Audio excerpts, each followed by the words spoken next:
For as long as I can remember, I've been a fan of comic books. It was an inherited interest given to me by my dad, but it was one I loved immediately nonetheless. I still remember little old me getting giddy when he'd come home from work every so often with a stack of them in his hands. At that age, I didn't really read anything in order. Whatever issues my dad could get a hold of, those were the ones I'd enjoy. So usually I'd go from reading issue 20-something of Uncanny X-Men to issue 30-something of X-Factor without batting an eye. It wasn't until I was a little bit older and had some scratch of my own that I started understanding how runs work and how to follow them. Getting the hang of which volumes, omnibuses and trade paperbacks were relevant was definitely a struggle, but eventually I knew exactly how to keep up with the stories of my favorite characters. Gone were the days where I'd read an issue of Detective Comics under the banner of Nightfall, then read one of Batman under the same name and be met by a completely different story. The whole Azrael, Jean-Paul Valley, Batman replacement thing really threw my kid brain for a loop, especially considering the fact that I was reading Nightfall almost a decade after its debut. To this day, the convoluted, confusing and confounding nature of comic books deters new readers. It's kinda difficult to get people into reading comics when you have to give them an itemized list of do's and don'ts. Oh yeah, Spider-Man comics are great. Just make sure to avoid the current run, and the Clone Saga, and One More Day, and Sins Past, although that's technically been retconned because the kids we thought came from the illicit affair between Norman Osborn and Gwen Stacy were really test tube babies created from mixing their genetic material together by an evil AI Harry Osborn, set up by the real Harry Osborn to torture Peter Parker after his death. That's the sort of nonsense that makes people take one look at a comic book and go, nah, not for me. Which is understandable. Heck, I didn't even get into the fact that those two kids are also resurrected minions of the literal devil that are made of bugs whose sole goal is to make sure that Peter and MJ don't boink. But the good does outshine the bad. It certainly doesn't outweigh it, but that's just something you have to accept about a medium with thousands of stories. But when the good is good, it is damn good. However, there is still one glaring problem that prevents fantastic comic books from reaching their true potential. And that thing is the cruel and unfeeling god that is the status quo. Now, what do I mean by the status quo? Well, in comic book terms, it's basically a narrative universal constant, the base state of a character, team, or entire world. It can be wielded as a reset button on a story, usually pressed after a specific run from a specific writer is over. Now, the status quo isn't necessarily a bad thing. I mean, one of its greatest positives is that it can be used to ensure that a setting stays familiar. For example, when a story visits Gotham City, we know what to expect. Perpetual darkness, gothic art deco architecture, and a steady stream of superstitious and cowardly criminals. It's established, it's iconic, it's familiar. The idea of what Gotham City is supposed to be is ingrained on our collective consciousness.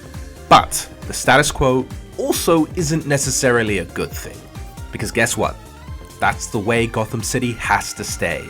It doesn't matter how many criminals Batman puts in intensive care, it doesn't matter how much money Bruce Wayne throws at the cursed hellmouth that is his city, the revolving door of Arkham Asylum will continue to spin and the corruption and criminal element will continue to spread. Another instance of this is the Earth in the Marvel and DC universes. On Marvel's, you have people like Reed Richards, Doom, T'Challa, Tony Stark, Hank Pym, Bruce Banner, and Adam Brasher, who are super geniuses beyond super geniuses, and yet they still haven't solved global warming, world hunger, the energy crisis, or cured cancer. Most of these guys can travel through space, alternate dimensions, parallel universes, and cause mass alterations to cosmic forces, and yet the mass implementation of clean energy eludes them. Of course, every so often they'll get close to solving these problems, but when they do, the status quo squashes that notion.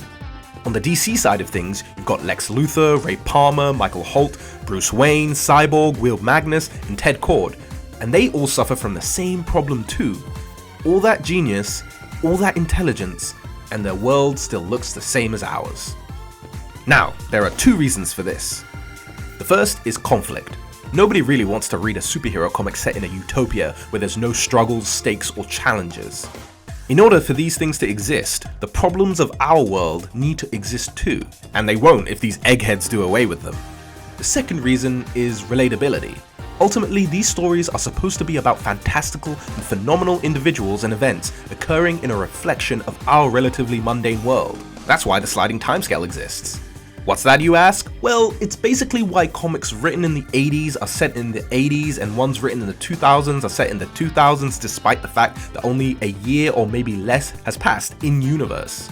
The sliding timescale is there to make sure that the world that's being reflected in these stories stays current and up to date. That when we read them, we see what we would see looking out of our windows at the moment of their publication. Is that a good thing? Well, like with most storytelling techniques, it all depends on execution. But the status quo cares not for execution. It only cares for itself. And that is especially demonstrated when it's applied to characters instead of settings.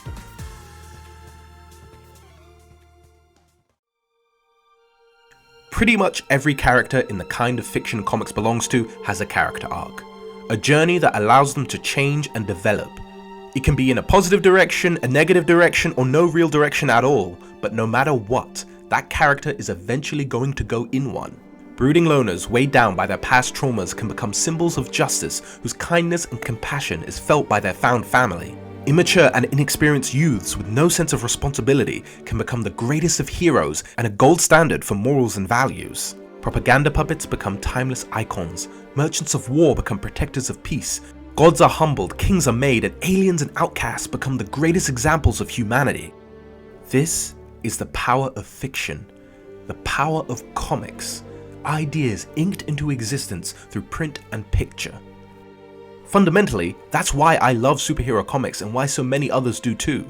It's modern day mythology, Greek epics happening in real time, years and years of lore and mythos continuing to this day, every new issue a brick laid in the ever-climbing tower of canon. It's why I love superhero comics, but it's also why sometimes I just can't stand them. Because at the top of the tower of canon, there is a dragon. And that dragon is named, you guessed it, Status Quo. Character development is perhaps the biggest loss when it comes to a status quo reset. A character can stumble, fall, suffer, endure, and rise up, but then, when that section of their story comes to an end, they go back to acting like that part of their life never happened. It's like a narrative neuralizer, wiping the slate clean for the next writer to tell their story. It can be little things like, say, Thor getting his arm and eye back in issue 1 of Donny Cates' Thor run after Jason Aaron took them away from him in his previous one. But it can also be major things. Awful, horrible, impossible to ignore blights on entire storylines. Leave me alone!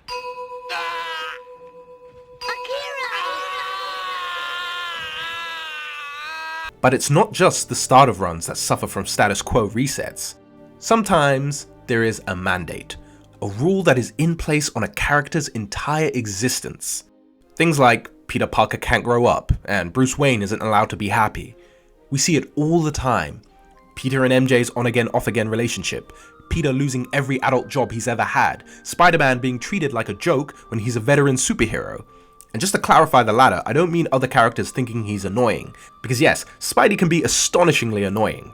I'm talking about other characters still treating Peter like he's a child.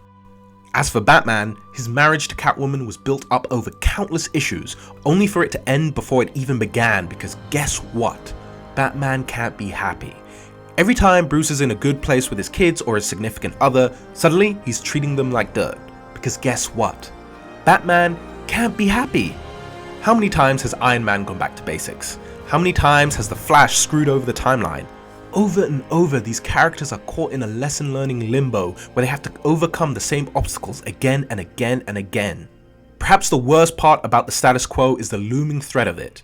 You could be reading a truly fantastic comic book run, but at the back of your mind, you'll have that sinking feeling because you know once it's over, boom, status quo reset. It happened with Immortal Hulk, probably one of the best, if not the best, Hulk story ever written. Seriously, if you haven't read it, I strongly recommend it. I loved every second I spent reading it, but I always knew it wouldn't last forever. And I was right. At the end of Immortal Hulk, Bruce and his Hulk alters have accepted each other and are on a path to healing. Guess how long that managed to last? More often than not, writers are willing to sacrifice entire character arcs just for some shiny new plot hook. Another looming status quo reset is the end of the Krakoa era.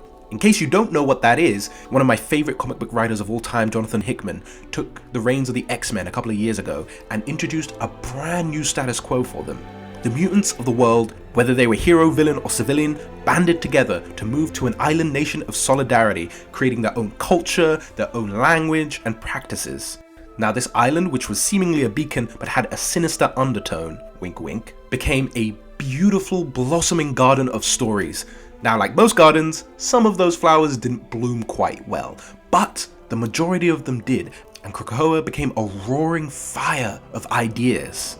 But now we are reaching its end, and it is true that Hickman wanted to bring it to an end earlier, which I actually think would have been better, because it would have contained the Krakoa era in a sort of run-like structure, rather than having it be a new, complete status quo that readers get used to, because now we all love the Krakoa era, we don't want it to go away, but with the inevitable MCU X-Men movie coming, a lot of readers believe that the original status quo, which is the mansion, is on the horizon. Now at the point of me creating this video, that has not been confirmed, but I will say this: if the mansion is the case, and if Krakoa goes away forever, this would be one of the greatest examples of the status quo destroying something new in order to return to the old. Because of the status quo, most of the time, nothing lasts forever. Eventually, the mantle is returned, the dead come back to life, and progress made is unwritten. It's the curse of the never-ending story. There will always be another threat, whether it comes in the form of a fight or a broken relationship. This concept is perfectly deconstructed in Daniel Kibblesmith's 5-issue Loki run. At the beginning of it, Loki has everything he's ever wanted. As king of Jotunheim, he has the throne. As a hero of the War of the Realms, he has his brother's respect, but he's also tragically bored, and now does everything he can to find excitement. In doing so, he stumbled upon Now and Then, the Children of Eternity, and the curators of the House of Ideas, the most meta thing to ever exist in Marvel Comics outside of anything written by Al Ewing. After striking a deal with them, like so many have before him, they give Loki the excitement he craves, but to do so, he has to sacrifice his happily ever after and ends up in jail.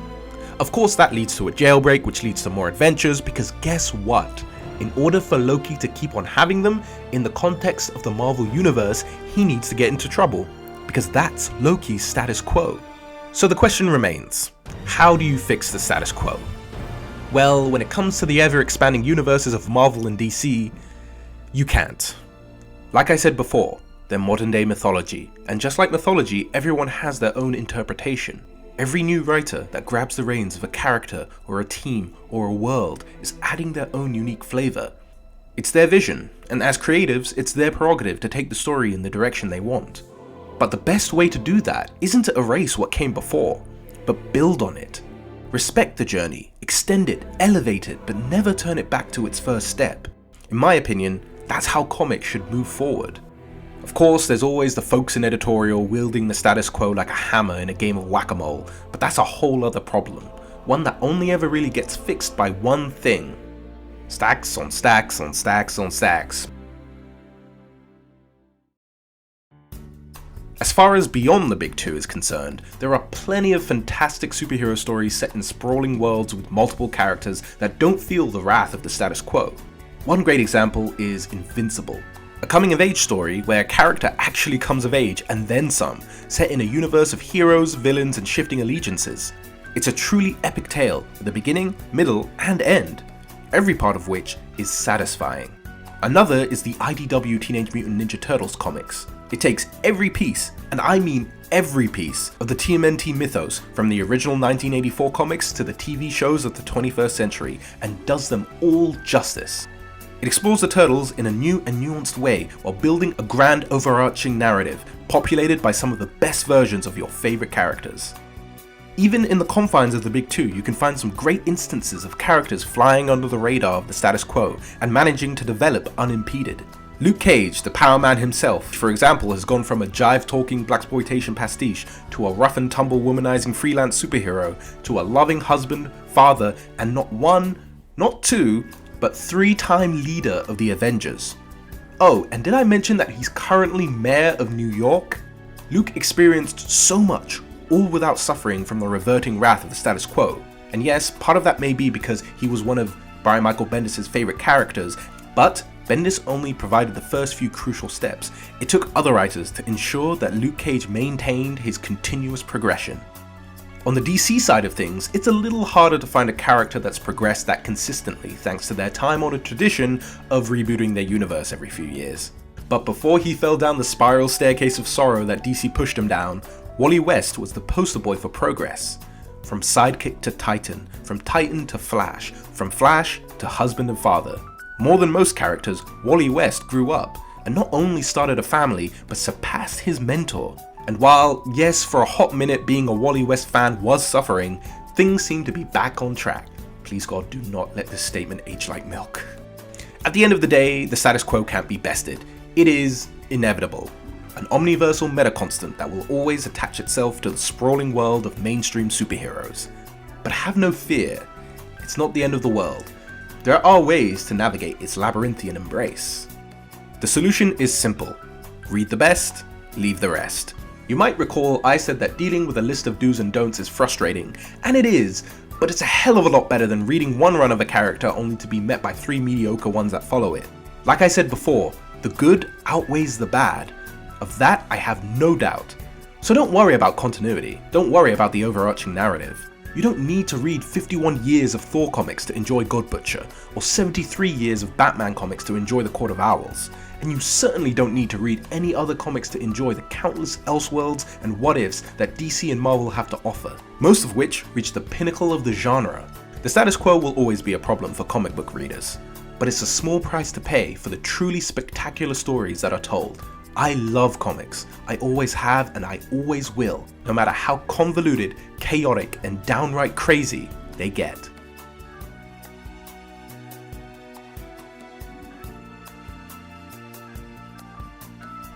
Hey there, I see you've made it to the end. Thanks for watching this video, I really appreciate it. This one was a long time in the making. I've been going on and off on it for a while. The original script was written almost a year ago, I would say. And I made some tweaks as I went on, but I finally sat down and was like, I'm going to finally make this video. It's one I've been wanting to make it for a long time. And so, boom, now it's done. And I really hope you enjoyed it. I have other videos if you want to check them out. And if you like this video and want to watch more videos, feel free to subscribe. I would really appreciate the support. Anyway, that's all from me. Hope you folks have a good one.